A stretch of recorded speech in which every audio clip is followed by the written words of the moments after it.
Here's how the US manufactured the crisis in Cuba. Cuba is incredibly important to politicians in Washington, D.C. That's because of the Cuba lobby, one of the most influential ethnic foreign policy groups in the US. Despite the Cuban diaspora making up less than 1% of the US population, experts say the Cuba lobby punches above its weight. It's second only to the pro-Israel lobby, another group with a strong Florida base. US politicians have championed their cause and cashed their checks for decades. The lobby was founded by elite Cuban exiles whose property had been seized by the revolution, and it seeks to dismantle the country's socialist system. Cuba will be failing pretty soon. The United States is isolating the Cuban regime.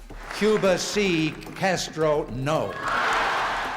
The Cuba lobby is concentrated in and around southern Florida's Miami region, home to over half of all Cuban Americans. For years, the lobby has been effective at mobilizing voters, especially in swing states like Florida, where the majority of Cuban Americans lean heavily conservative. That influence helps explain why the Republican candidate Trump made the switch in 2016 from wanting to end the embargo, I say after 50 years, it's enough time, folks, to prolonging it. Now, he's doubling down. Trump has threatened tariffs against any country that exports oil to Cuba, which he claims is a stronghold for, get this, Hamas and Hezbollah. I mean, he may as well have thrown in that you had the Loch Ness Monster in Cuba as well. An executive order, even by Trump's own high standards, replete with falsifications.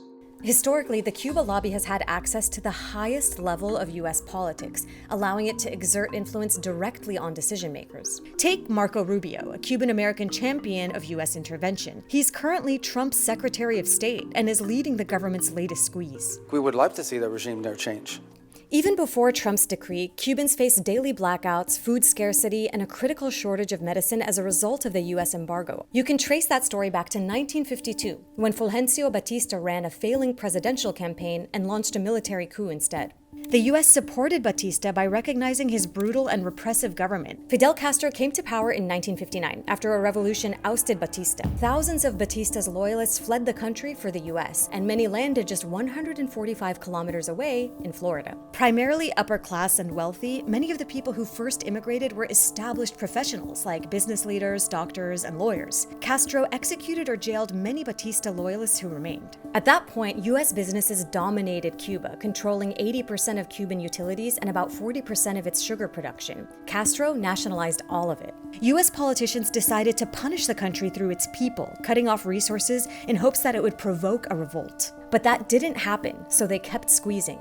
For years, most of the countries of Latin America and the rest of the world have staunchly opposed the US blockade. And now, with Trump's latest tightening attempts, the UN says Cuba is on the brink of total humanitarian collapse.